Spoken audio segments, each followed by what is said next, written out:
Nightwing number 26. Tim Seeley is writing. Javier Fernandez is on the art. And this is the start of a new arc, which does deal with the fallout, of course, of Gizzy's death, which happened at the end of the last one, which everyone's found out about. Sad. Yeah, it's quite sad. That said, the issue opens with some fan service, because if you're a fan of Dick Grayson, you got some naked time.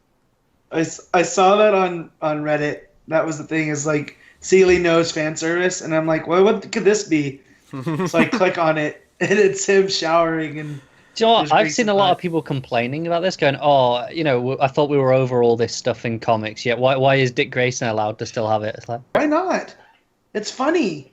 Like, what's the problem? Like, people are being like, "Oh, I thought we were over all the being overtly sexualized things of just in general in comics," and it's like, yeah, but it's funny, like Matt said.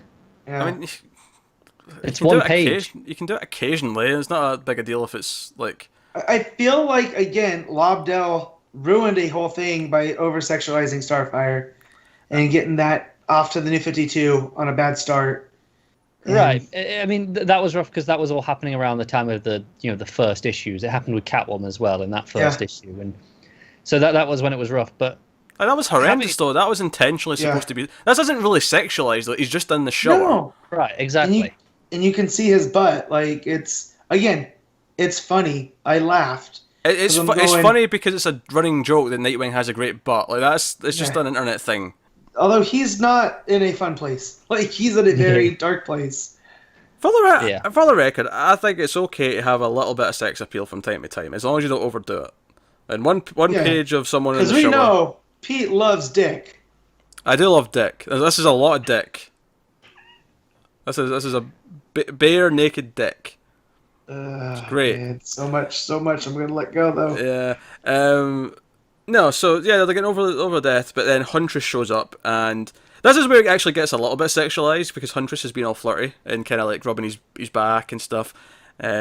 But she's kind of leading them on because she wants him to do the mission that she's there to do. She wants to go hunting because it kind of relates to who killed Gez and that whole organization. Mm-hmm. And she's after someone. Yeah. The second hand. Second hand. There you go. Because when you've worn out the first hand, switch to the second.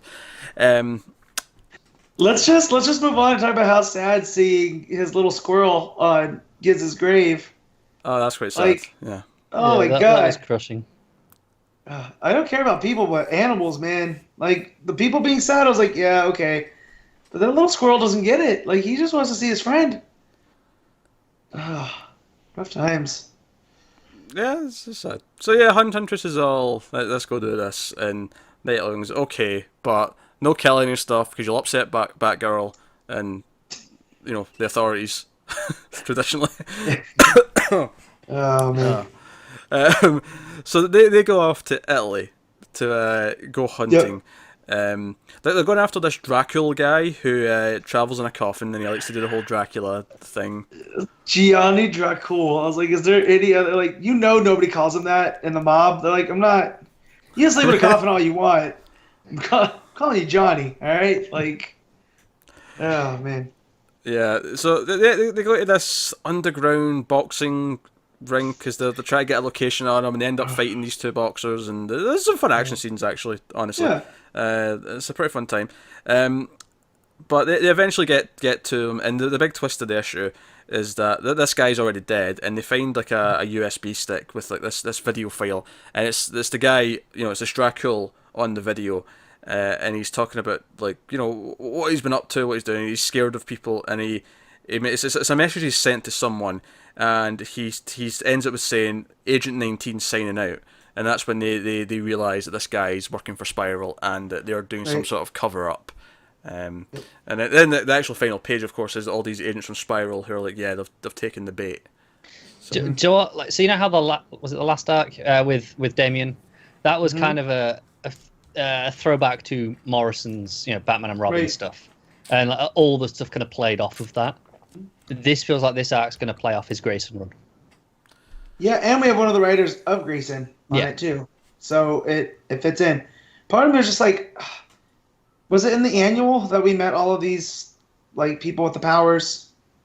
Because Yeah. I've seen them before, but it wasn't in an arc, so I couldn't pinpoint it exactly. So Yeah, it might well have been. yeah, so we've seen them before, but having them come back up like this, that was pretty cool. And it being Tiger, and I know there's more going on. I'm excited to see him with Tiger again because they had a great relationship. There was a lot of fun there. Yeah. I only read a few issues of Grayson, so I really have no basis for It's great. memories of all really these good. characters. So I shall take your words for it. That was a pretty fun issue. I liked the Huntress Nightwing banter. It was very strong. I actually really liked her kind of almost try to seduce him into doing what she wants him to do. This whole, oh, I'll rub your back for you, and like, oh, you're so stressed, like no one's been taking care of you. Like, you know, all that stuff. Like, because right from the get go, I got that she wanted something. Like, you could read, you could feel the intention behind it. It was really well done in that sense.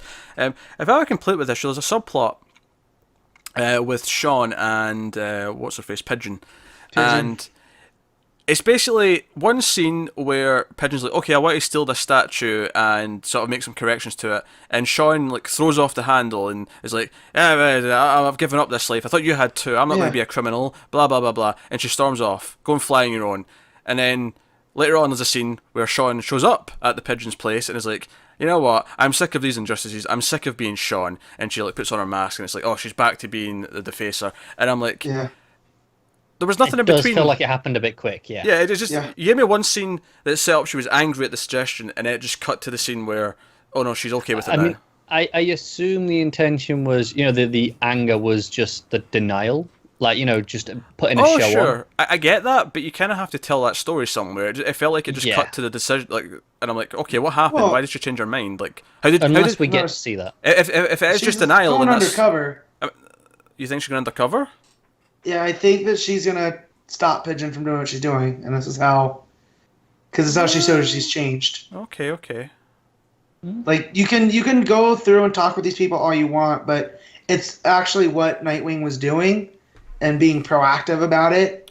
That's what is going to change her. All right, okay, I can see that. I still have a complaint though, because I still think it reads weird in this issue. Then, if that is the case, yeah, it would have been great. Make us wait 2 weeks and then see her go back and see the Pigeon, because it's one page.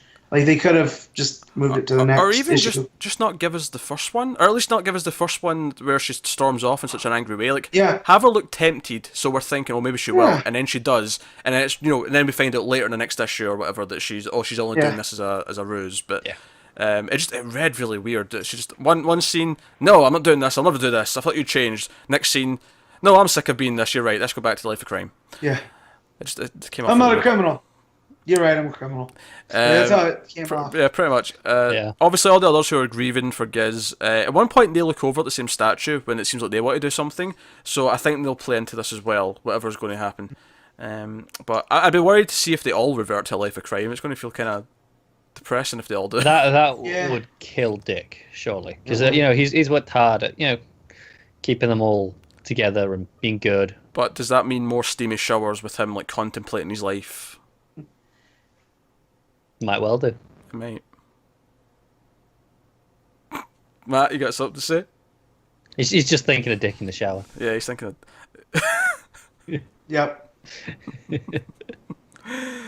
I bet he thinks of Dick while he's in the shower as well. Only on Wednesdays. Okay. Overall, it was a pretty fun issue. Nightwing and Huntressy stuff was good. I like the reveal at the end, even though I don't really know who these characters are. It still played quite well because you've got this team of assassins, and you get the feeling that, all right, if Spiral wasn't shady before, it definitely seems that at least a faction of it is very. It was always shady. Was it always shady? It was always shady. Okay. Yeah. So the idea that they're now the villains for Nightwing is actually a really fun spin on, you know, his previous connections. Yes. So I'm teaming with Huntress. You know, does a lot of nice climaxing to like everything that's built up since Grayson. So that's good. Might want to rephrase that. If I want to say climaxing, I can. All right. Yeah, but when you said that Nightwing's climaxing with Huntress, it has a different connotation. Give me strength. Maybe this is why people were complaining, because they know we can't handle it.